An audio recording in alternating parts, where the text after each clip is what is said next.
तुम्ही मोबाईल मधलं कंपास वापरलं असेल, पण कधी विचार केलाय का की डिजिटल कंपास डायरेक्शन नेमकं कसं ठरवतो? डिजिटल कंपास मध्ये टायनी मॅग्नेटोमीटर सेन्सर्स असतात, जो अर्थच्या मॅग्नेटिक फील्डला डिटेक्ट करतो. अर्थ मध्ये मॅग्नेटिक नॉर्थ आणि साऊथ असतात. सेन्सर सतत हे फील्ड मेजर करत राहतात. मॅग्नेटोमीटरचा डेटा मायक्रो कंट्रोलर प्रोसेस करतो आणि स्क्रीनवर तुम्हाला डायरेक्शन दिसते, नॉर्थ, साऊथ, ईस्ट किंवा वेस्ट.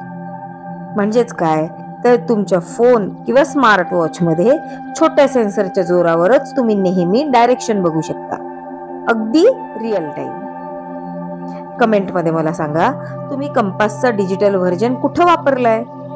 आणि लॉजिकलीला YouTube आणि Instagram वर फॉलो करा, कारण रोजच्या गॅजेट्स मागचं लॉजिक समजून घेणं खूप मजेशीर आहे.